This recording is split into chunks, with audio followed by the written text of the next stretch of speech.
Revolução Francesa. A Revolução Francesa é o divisor de águas em 1789. Você já deve ter ouvido falar sobre isso, certo? É claro.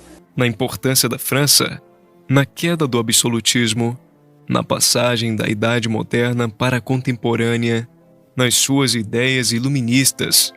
E aí, quer relembrar todo esse processo revolucionário? Então continue com a gente no Que História é Essa?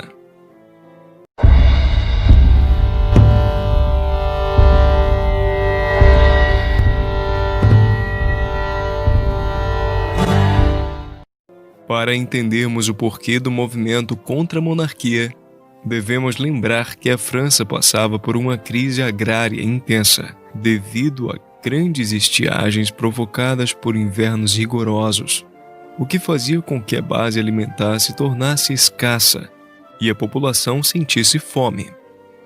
Havia também outro motivo que tornava as coisas mais difíceis. A monarquia francesa havia perdido muito antes a Guerra dos 7 Anos para a Inglaterra, e desde então não conseguia se recuperar financeiramente, ainda mais porque seu poder colonial não era tão forte como outros países, o que tornava a renda baixa. Mas diferente da população, os nobres, que além de reis, rainhas e príncipes, era composta pela alta cúpula religiosa, não sofria com essa crise. O privilégio que tinham de não pagar impostos fazia com que se sentissem superiores à população. A vida era boa no Palácio de Versalhes. A sociedade francesa era dividida em 3 estados: o clero, a nobreza e o povo. Aqui, vamos nos atentar à divisão do povo, que contemplava 97% da França.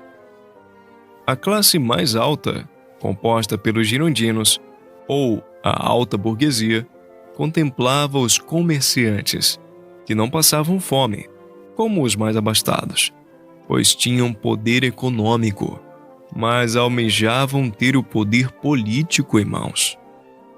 Na sequência, temos os jacobinos, a baixa burguesia, que era composta por professores, filósofos, médicos, advogados, entendidos pela história como a parte radical, a parte que não tem nada a perder. Então, por que não tirar o poder da monarquia? É verdade. E por último, temos os que não têm poder nenhum, os camponeses, que passavam pela dificuldade da perda de toda a sua plantação, e os sans-culottes, artesãos, pequenos trabalhadores assalariados, desempregados, trabalhadores urbanos. É a partir daí que podemos falar sobre os processos que levaram à tão famosa Revolução Francesa. Em meados de maio de 1789, o clero e a nobreza tentam lidar com toda essa crise que assolava a França. Seu medo era que a população entrasse em colapso e se voltasse contra eles. Então, a mandado do rei Luís XVI, é organizada a Assembleia dos Estados Gerais, que não era convocada há mais ou menos 175 anos. Se tornou um evento grandioso. No entanto, as decisões tomadas não agradavam ao povo, já que o objetivo era decidir por votação o rumo do país. Essa votação, de forma estratégica, da nobreza e do clero, foi composta por um voto por estado, o que fazia com que o voto dos girondinos e dos jacobinos, que estavam na Assembleia representando toda a população, fosse voto vencido.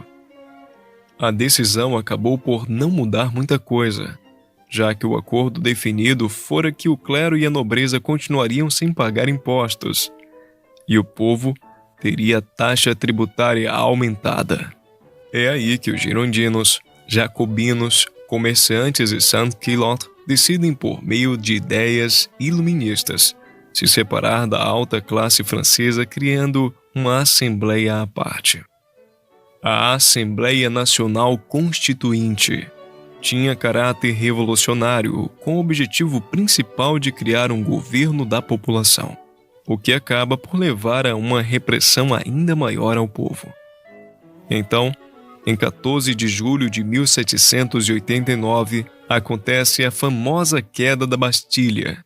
A Bastilha, aonde abrigava a prisão, onde os reis franceses ao longo de anos mandavam todo aquele que se opunha à monarquia, que acabavam vivendo a pão e água, sem a luz do dia e morrendo à míngua.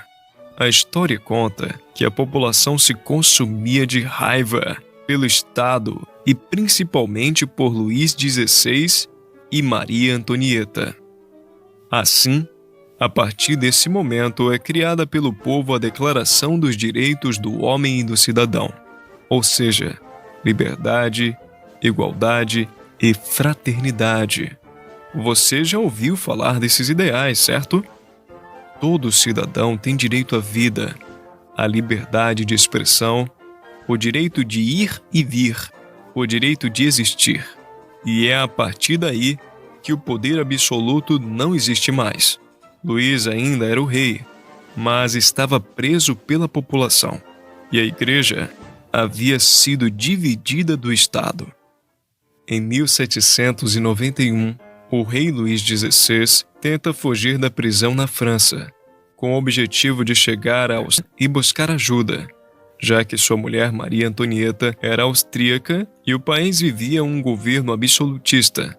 Só que essa fuga não foi bem sucedida, e Luís foi preso novamente, levando a sua condenação à guilhotina.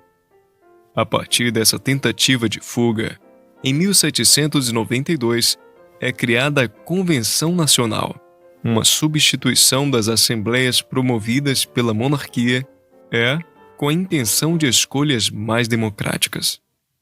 Uma curiosidade dessa época é que o conceito de direita e esquerda conhecidos hoje em dia são denominados por conta dessa convenção. Os girondinos sentavam à direita e os jacobinos sentavam à esquerda. Lembram que eu tinha falado que os jacobinos eram identificados como radicais ou mais revolucionários? Também havia o centro, ou a planície, que geralmente ia com quem se saísse melhor no debate.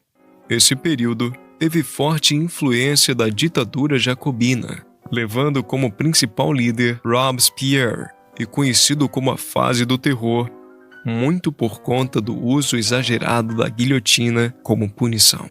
Os girondinos, vendo o terror criado pelos jacobinos, se unem à população e, por meio de um golpe, derrubam a ditadura jacobina em 1795, tendo como símbolo de seu fim Robespierre sendo guilhotinado.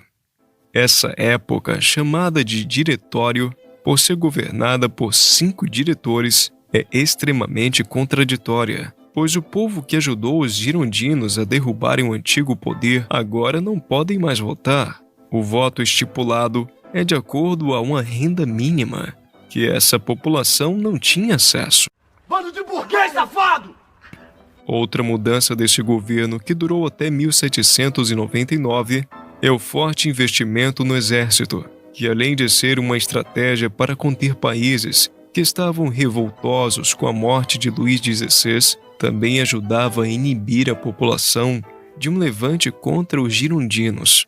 E é aí que os girondinos acabam sendo derrubados, pois o exército cresce e Napoleão Bonaparte reivindica o poder em 1799, dando um golpe nos girondinos. Muito obrigado por apoiar o projeto do Que História é Essa? Trazendo até vocês 2 vídeos por semana, sempre com muito conteúdo histórico dedicado ao seu aprendizado. E para que possamos continuar lhe fornecendo toda essa informação, o seu engajamento é de fundamental importância, se inscrevendo no canal, curtindo e comentando a sua opinião sobre o vídeo, bem como sugerindo temas aqui para o canal. Por isso, fique atento para não perder o próximo vídeo, que eu vou continuar te contando que história é essa.